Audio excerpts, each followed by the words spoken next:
Hey boys and gals, it's Darthuma here. I'm a relatively new content creator, so if you like what I create and want to see more, please comment, like, and subscribe. It would help me out immensely. I also stream almost daily over at twitch.tv/Darthuma.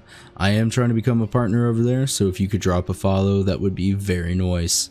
A little bit about me before I start the review. I am a variety gamer. I play anything from first-person shooters to RPGs and indies. I live and breathe games. I plan on doing many more Let's Plays and then review the game after I'm done. Today I'm reviewing the beta game Escape from Tarkov, also known as EFT. It's been in development for a while now, but it's inching its way towards being fully released. As usual with beta games, they aren't perfect, but there's always room for improvement. Honestly, this one is really tough for me to even know where to start the review. I'm very addicted to it after almost 100 hours in, and I'm still learning new things about the game. The amount of lootable items is purely insane. I've never played a game quite like this. The premise is to go into a map, kill, loot, and survive, but there's so much more to it. The economy consists of rubles, euros, and USD. You can use this cash to gear up and get into a raid, purchasing items from the dealers who also provide multiple quest lines that expand their inventory. Or you can play the flea market trying to get the most bang for your buck by selling to other players. But be careful, you have to pay to put the item up, and it doesn't sell, you lose that money. Once you're fully geared up, you can load a new match and try to scramble your way around, learning the different loot spots and where to evacuate from the map. There's multiple locations you can find, usually around the edge of the map, to leave and reach safety. I would personally go into offline mode first to explore, because if you get damaged by a player or AI in the game and can't heal, you will bleed out and die. Other ailments include broken bones, concussions, dehydration, as well as several others that can affect your character. Broke a leg bone? Then you can't run. Use a painkiller and move a little bit easier. It gets really in depth. If you die, unfortunately you lose all your gear you brought in, minus your melee weapon and your safety pouch box. Those are persistent even after death.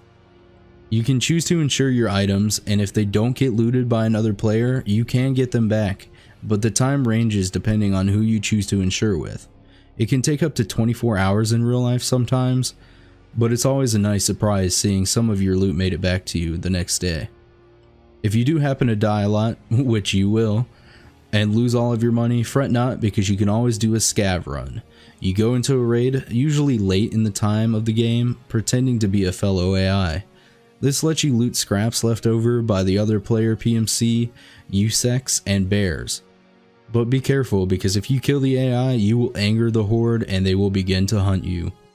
There's a timer on how long the match lasts, and even a day and night cycle which you can choose from the main screen, allowing you to do a stealth run with night vision. So now you have a bunch of loot and weapons in your stash. You can choose to add modifications to the weapons, which can affect the ergonomics, weapon sway of the gun, or sell them. It's entirely up to you. You can do so many different things to alter a weapon, from new sights, stocks, different magazine sizes, suppressors, the list goes on and on. There's even multiple types of the same caliber of bullets, like tracer rounds to help you know when to reload, or FMJ that helps you penetrate armor. I have a couple gripes with the game though. The first and biggest one is server lag. I sometimes get killed around the wall without even seeing the oncoming enemy. Thanks, Desync. The second one would be a lack of inventory space in your main stash. I have the standard edition, which severely limits space. There are items to help in-game with expanding and organizing your inventory, but if you have the standard, be prepared to place Tetris Simulator pretty often.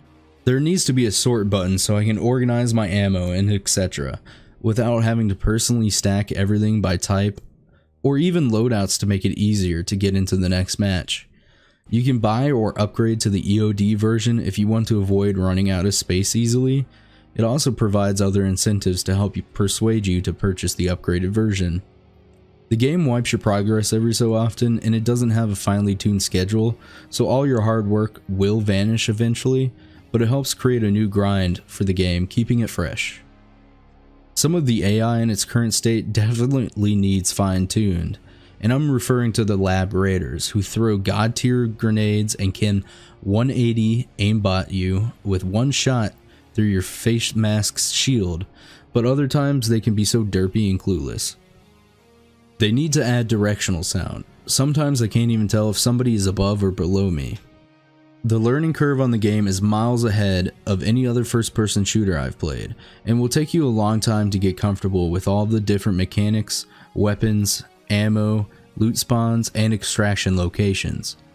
This is the most realistic shooter, and even with all the bugs and its other faults, this game is worth it and highly addictive.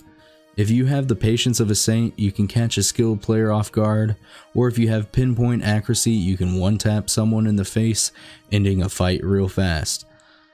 As always, you can find the link to the game in the description down below, so fill that backpack with as much loot as possible and escape from Tarkov.